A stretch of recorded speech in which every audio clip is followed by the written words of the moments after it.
Who was? Steph has, because basically the whole family's going over to it, because it just makes it easier.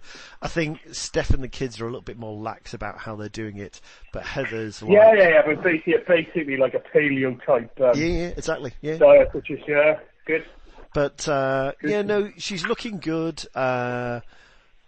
She's still like Heather, but I mean, it's one of the things that you never really know, and I just wanted to go see her.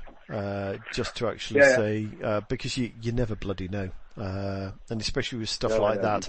She was lucky in the fact that got it out early. Have you spoken to Steph at all? I haven't. No.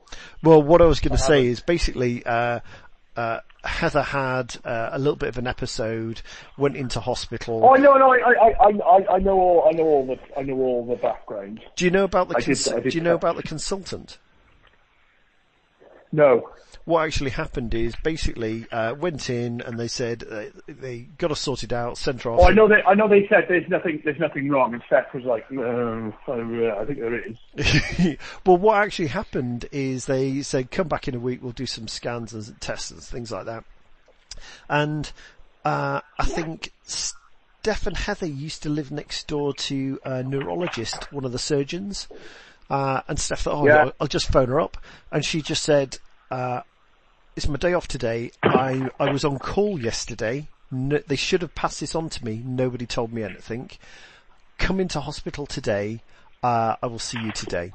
So they went in and basically just said, look, can I take control of your case? Did it, and then basically took her in, surgery, did the scans, surgery, couple of days, and she's quite lucky because she's quite fit. The sac around her brain was quite small, so they managed to get it out with good margins, and they got it very, very early as well. So there's a lot of bonuses in place. She's had radio and chemo.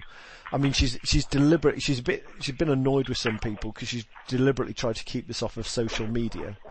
But some people posted off. You can't. Impossible. Well, and that kind of links into our conversation just now, is that and not stop. If people know, do you know what I mean? Yeah. Unless you haven't told anyone, that's it.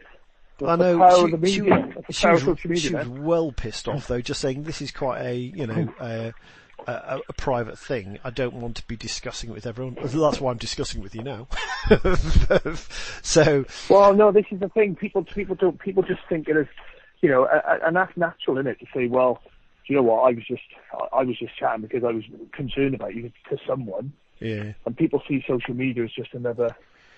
You don't broadcast it to everyone. You actually, if you're going to be discussing things, it's a fact. People don't realise that, though, John. I know. People don't realise. They don't realise that they're broadcasting to everyone because no one's commented and thinking no one's seen it. Yeah. So. But I mean, on the whole, she's doing well. But there are some people who have gone over to obviously this ketogenic diet after they've had the radio and chemo, and they've been still going 15, 20 years later. So, but interestingly, you'll quite like this from the healthy side. I'm not sure if you remember, but Heather always used to have cereal.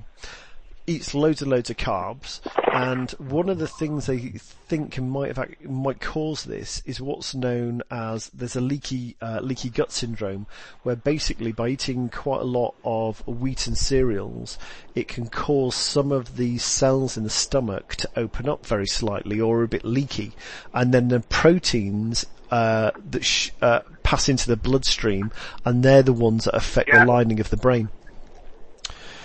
Yeah. So, there's also, and I think, I think it is what it is. You've got to do what you've got to do, and some people eat cereal all their life and make a difference, and some people, I know. We're so complex, and I think it like anything, if you become healthier, because the thing is, even if you think you're healthy, as you said, cereal.